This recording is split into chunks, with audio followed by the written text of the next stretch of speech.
अस्सलामुअलैकुम and welcome back to my channel. कैसे हैं आप सब?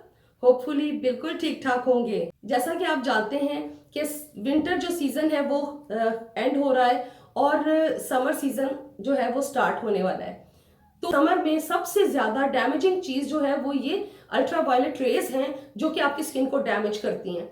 उनसे बचने के लिए बहुत ज्यादा जरूरी है, जो स्किन केयर में आप कह लें कि नंबर 1 पे आपकी जो स्किन केयर में चीज आती है, that is the sun block और द सनस्क्रीन। आप चाहे सन ब्लॉक यूज करें या सनस्क्रीन यूज करें, लेकिन दोनों में से कोई भी चीज आपको जरूर अपनी रूटीन में बहुत ज्यादा इंपॉर्टेंट है कि उसको आप शामिल करें। समर में जो है ना वो सन ब्लॉक्स या सनस्क्रीन का यूज जो है वो बहुत ज्यादा जरूरी है, और उसको स्पेशली वो लोग जो घर से बाहर जाते हैं उनके लिए तो बहुत ज्यादा, चाहे वो जॉब पे जा रहे हैं, मार्केट जा रहे हैं, किसी भी काम से अगर आपने सन एक्सपोजर आपको हो रहा है तो फिर आपको सन ब्लॉक या सनस्क्रीन हर सूरत में यूज करनी चाहिए। आज की जो मेरी वीडियो है उसमें मैं जनरल किस्म का आपको बताऊंगी कि किस तरह के स्किन वाले लोगों के लिए कौन सी 2 कैटेगरीज की जो सन ब्लॉक्स हैं आप उनमें से कोई एक चूज करें। सबसे पहले ब्रांड्स की बात जो है वो बाद में आती है, सबसे पहले आपको पता होना चाहिए कि आपकी स्किन के लिए कौन सी टाइप की सन ब्लॉक जो है वो सही रहेगी। उसके लिए मैं क्या करती हूँ कि मैं स्किन को 2 पार्ट्स में डिवाइड करती हूँ। द फर्स्ट पार्ट जो है, यानी फर्स्ट टाइप ऑफ स्किन जो है उसको मैं कहती हूँ कि प्रॉब्लमेटिक स्किन। प्रॉब्लमेटिक स्किन मैं इसलिए कह रही हूँ कि ये वो उन लोगों की स्किन है कि वो जरा सा भी अपने जो है वो स्किन केयर प्रोडक्ट्स में चेंज करते हैं और फौरी तौर पे उनकी स्किन जो है वो रिएक्ट करती है, चाहे एक्ने पिंपल्स निकल आए, बहुत ज्यादा ऑयल जो है ना वो निकलना शुरू हो जाए, या उनकी इन्फ्लेमेशन हो जाती है, कुछ भी हो सकता है स्किन पे। तो यानी ये वो लोग होते हैं कि जो आम लोगों की तरह सब कुछ अपनी स्किन के ऊपर नहीं लगा सकते, वो बहुत ज्यादा सिलेक्टिव उनको चीजें लेनी पड़ती हैं। मिसाल के तौर पे अगर किसी की स्किन में एक्जिमा का प्रॉब्लम है, या किसी की स्किन जो है वो हाइपर पिगमेंटेशन बहुत ज्यादा है, या मेलेज्मा बहुत ज्यादा है, या फिर बहुत ज्यादा सेंसिटिव स्किन है, तो ऐसे लोग जो हैं उन लोगों के लिए जो है वो स्किन जो सन ब्लॉक है वो डिफरेंट टाइप का होगा। जबकि दूसरी जो टाइप ऑफ स्किन जो है, मैं उसको जो कह रही हूँ, मैंने कहा ना आपको मैं 2 टाइप्स में डिवाइड करी हूँ। पहली जो टाइप है that is the problematic skin जो मैंने अभी बताया। सेकेंड जो टाइप है ये वो स्किन है जो कि नॉर्मल स्किन में मैं उसको कह सकती हूँ कि इसमें ड्राई स्किन भी शामिल है, ऑयली स्किन भी शामिल है, इसमें कॉम्बिनेशन स्किन भी शामिल है। ठीक है, तो ये वो स्किन है कि जिसके ऊपर आप तजर्बात भी थोड़े बहुत कर लेते हैं तो बर्दाश्त कर जाती है स्किन। ठीक है, उनका कोई ऐसा सीरियस इशू नहीं होता, सेंसिटिविटी नहीं होती।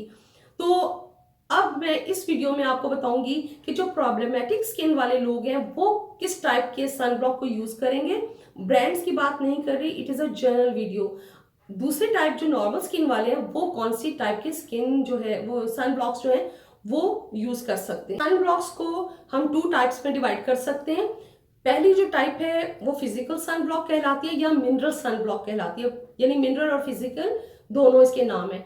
और जो दूसरी टाइप है वो है केमिकल सन ब्लॉक। अब स्किन को भी मैंने 2 टाइप्स में डिवाइड किया था, problematic and normal skin.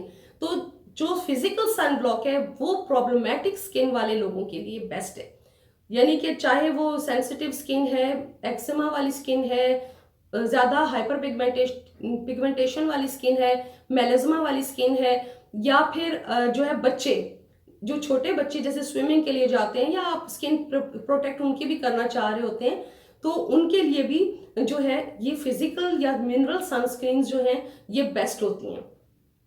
Physical sunscreen जो है, ये सनस्क्रीन जो है ये आपकी स्किन के अंदर एब्जॉर्ब नहीं होती, यानी डीप अंदर पेनिट्रेट नहीं होती। आप जब लगाते हो तो आमतौर पे आपने देखा है मॉइस्चराइजर स्किन के अंदर एब्जॉर्ब हो जाता है, लेकिन ये सनस्क्रीन जो है फिजिकल सनस्क्रीन एब्जॉर्ब नहीं होती, आपकी स्किन के ऊपर ऊपर रहती है एक बैरियर की तरह। यानी बैरियर का काम होता है वो किसी भी आने वाली चीज को एंटर होने से पहले ही रोक लेते हैं। तो ये इसका काम भी यही है कि जितने भी यूवीए और यूवीबी रेज आती हैं सन की, उसको अंदर जाने नहीं देती स्किन के अंदर के वो उसको नुकसान पहुंचाएं, बल्कि जैसे ही वो रेज आती हैं तो आके टकरा के रिफ्लेक्ट बैक हो जाती हैं, यानी वो अंदर नहीं जाती हैं बल्कि स्किन के बाहर से रिफ्लेक्ट बैक हो जाती हैं। तो ये इनका मेन काम इसका ये है कि एक बैरियर की तरह ये आपके स्किन के अंदर इनको एंटर नहीं होने देती। इसीलिए ये तमाम जो प्रॉब्लमेटिक स्किन वाले लोग हैं वो इसको सेफली यूज कर सकते हैं। एक आम आदमी जो है उसको कैसे पता चलेगा कि ये सन ब्लॉक जो है वो केमिकल है या ये फिजिकल है, क्योंकि कई दफा सेल्समैन जो है ना उनको भी नहीं मालूम होता कि ये सन ब्लॉक जो है ये फिजिकल है या ये केमिकल है। तो इसके लिए मैं आपको बताती हूँ कि 2 इंग्रेडिएंट फिजिकल में ऐसे हैं कि जो शो करते हैं कि वो फिजिकल है, वो केमिकल में नहीं होंगे, ठीक है। वो है titanium oxide and zinc oxide. Titanium oxide and zinc oxide का जिस भी सन ब्लॉक में नाम आता है तो वो शो करता है कि ये फिजिकल या मिनरल सन ब्लॉक है। तो प्रॉब्लमेटिक स्किन वाले जो है वो फिजिकल सन ब्लॉक यूज करेंगे जिसमें titanium oxide and zinc oxide होगा।